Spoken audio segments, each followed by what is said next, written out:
Você acha que comer é se divertir? Mas se divertir é comer qualquer coisa ou tem um prato especial? Para que seja diversão de fato, tem que ser num lugar diferente, tem que ser num lugar legal? Ah, então é para você mesmo que eu tô falando.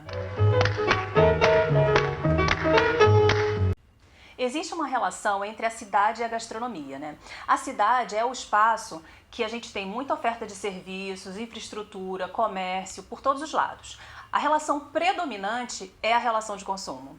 Já a gastronomia, recentemente popularizada, né, são os atributos culinários que passa por uma preparação, uma investigação de ingredientes, o embelezamento dos pratos e tal. Então assim a cidade hoje, ela reúne, né, tantos lugares que a gente pode desfrutar do consumo, né, como os diferentes pratos e estimular cada vez mais os nossos sentidos, né? Não é só o paladar que a gastronomia incentiva, não, né? A gente tem a atração pelo visual da comida, né, o cheiro dela, a textura do produto na boca, né?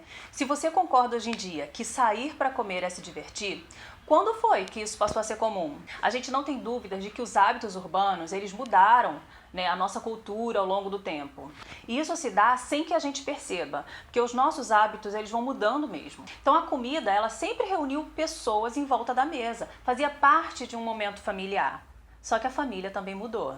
Hoje, sair pra comer passou a ser uma programação pra se divertir. E eu não tô falando da comida de rua, tô falando daqueles estabelecimentos que tem um arranjo bonitinho, uma luz fosca, né, pra atrair, aquele que cria um clima com uma musiquinha ambiente. Você sabe quando isso passou a ser frequente na nossa vida? A gente vive num modo tão alienante da vida que mal percebe as propagandas entrando no nosso subconsciente. Quando isso acontece e como isso acontece. Então sair pra comer virou o evento. Existe todo um ritual, toda uma expectativa, desde a decisão do onde ir até o que experimentar. E aí vem o como ir, qual o transporte utilizar, como se deslocar pela cidade, qual o melhor horário para isso, né? A expansão desses lugares veio junto também com o aumento das redes sociais. O fato é que na nossa timeline hoje virou febre as pessoas postarem foto de comida, dos locais que elas foram, dos diferentes pratos.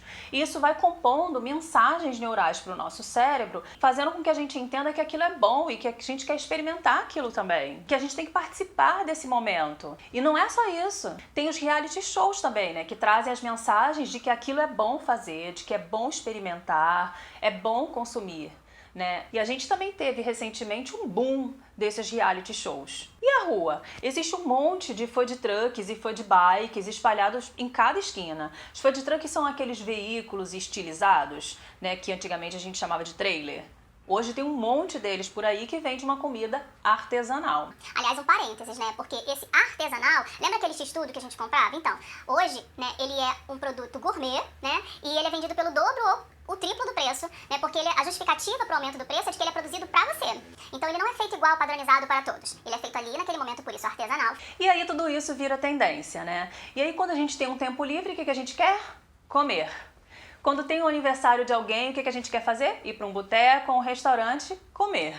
Né? Quando a gente está próximo de uma data comemorativa, comemorar um dia de namoro, amizade, casamento, o que a gente quer fazer?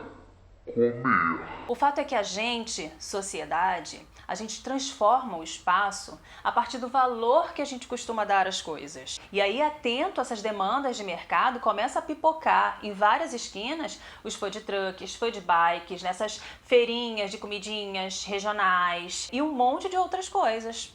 Porque a relação que a cidade tem com a gastronomia é retroalimentada por essa relação de consumo. Vamos às pulgas? Você se sente influenciado para cozinhar alguma coisa só porque passou no reality show na TV? Você consegue escolher sozinho o restaurante para ir comer? Ou você é daqueles que anota num papelzinho a dica que o amigo te deu? E você é manipulado por datas comemorativas? Tipo, louco para que essas datas cheguem logo para você escolher um lugar para poder sair para comer? Ê, Lelê. Bateu até saudade de sair pra comer, né? Tem um monte de gente aí furando a quarentena, mas a gente sabe que não é a mesma coisa. Então diz pra mim, qual é a relação que você estabelece com a cidade? Como que é a sua relação com a gastronomia? Se você é daqueles que também gosta de sair pra comer, diz pra gente, por que você acha que a gente é tão influenciado por essas tendências? Pensando alto e espalhando minhas pulgas.